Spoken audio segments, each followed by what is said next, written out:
my maiden name was Susan Agnes Bennett, and then I married a man called Tony Leonard, so it then became Susan Agnes Leonard. So that's my name, but most people just call me Sue. I was born in London. I was born in London in 1940, March the 13th, 1940. Well, because my father was always losing his temper at work and we were having to move. The final time he did it, we'd sort of run out of England and he just came across to Australia just to test it out, you know, and he really liked it here. So he said, so he said to my mother, okay, you don't need to worry about too much packing, but I've decided we'll go to Australia. And my mother said, how can you do that? You have to be an immigrant to do that. And he said, I have ways. The next minute, we're all on this jolly big ship. I have no idea what's going on. I was 16. I have no idea what's going on. I've left all my friends behind. And my cat. Dad said, I've found a nice place. He said, Australia's a very big country and some of it's not very nice. But he said, I found a place called Adelaide. We got on the ship and we got off the ship and got a taxi to Adelaide, and Dad had already found a house for us, so that was all right. Well, it was more a little flat really, but you know, it was a place to start your living here, you know. And of course he found a school for me because I needed a school, and so did my younger brother. So he found a couple of schools for us, and that was sort of the beginning of my thinking of where do I want to live, you know, because before that, Dad always made up our minds for us by doing what he did, which was pretty. My mother, it drove Mum mad. Every time he did something, had to leave.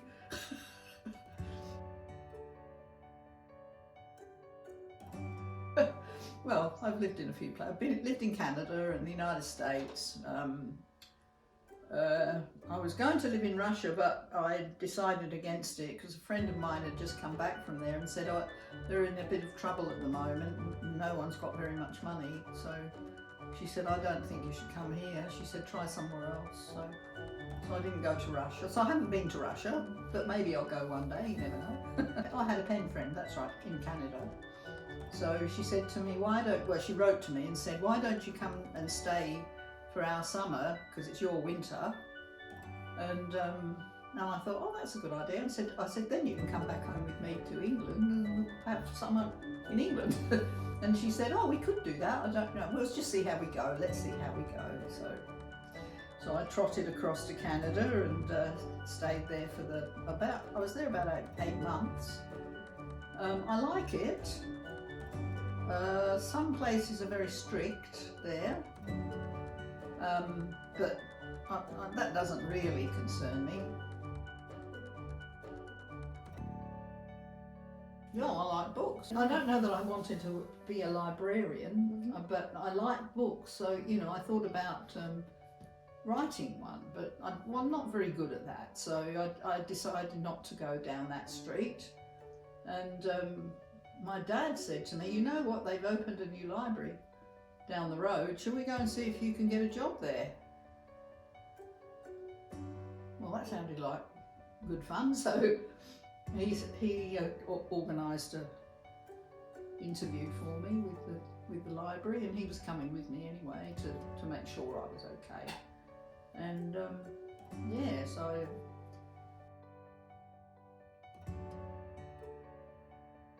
I'm a librarian.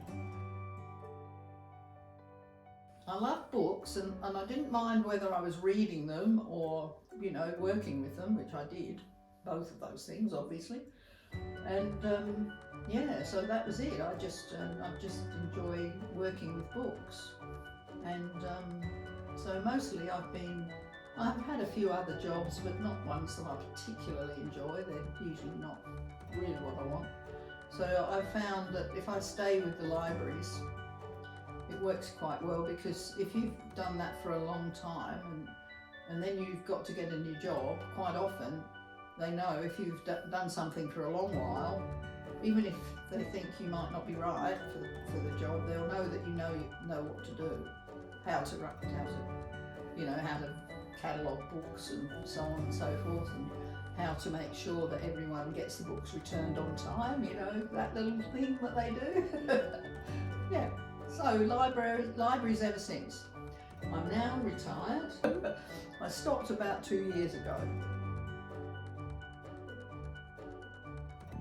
I met my husband, and he decided that Australia was nicer than England, which it is. I met him in Australia. So, but his family were from England, because a lot of people in England got sick and tired of England and just emigrated to Canada, not the United States unless you had permission, but Australia was one of them that you could come to. South Africa you could come to, a few places that took English immigrants. But I like the look of Australia, so. And he could do anything, but the main thing he did was driving. He loved cars. Yes, and so he always got at least one car, usually two. And he drove in car rallies and halfway around the world sometimes when he was doing stuff. Yeah, that was his main thing, but he also built them. He also built cars and taught people how to drive and how to build as well. So he was really a car man.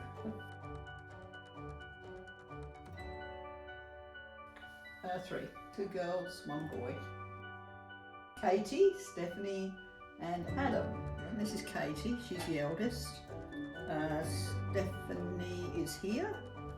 And Adam, where have you gone? Skiving off. You're here, there somewhere. I'm pretty sure I had you in that picture. Maybe I didn't. Oh, interesting. Oh, there, Adam. So, yes, youngest. The rest all belong to some of my children. And, yeah, except these are very good friends of mine. They were just there that day, and they count as part of the family anyway. And this is Terry, who's a friend of the children's, the grown-up children's. So he was there that day, so he's part of the family too. So yeah, that's my family, and they all get on all right. There's not much fighting and arguing, I'm happy to say.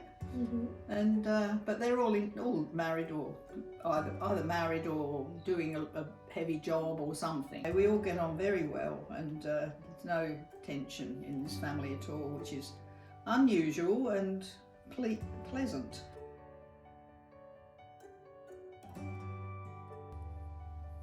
Walk. So every morning I like to walk for at least half an hour. At the end of that time, what I like is a cup of coffee somewhere. So I've got a couple of coffee shops in it that I like to go to and have that. I think to raise children, to think of others as well as themselves, not forget themselves, but just treat everyone politely and kindly, I suppose, and they do.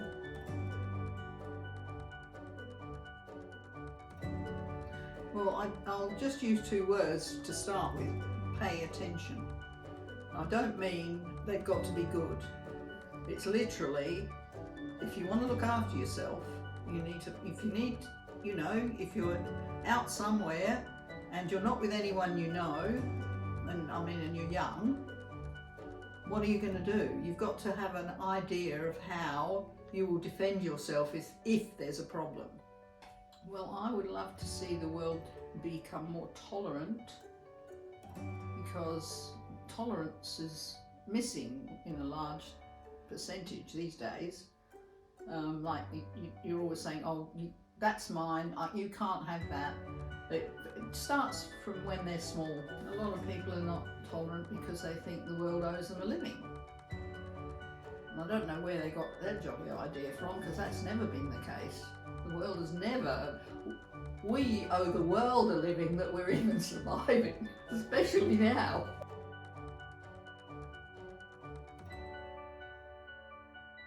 But I've ended up here because it's comfortable and doesn't cost very much. They charge me very little money, and they're thoughtful. But generally speaking, yes, it is a pretty good community here, and this particular building is a blessing in disguise. I really admire the aged care workers.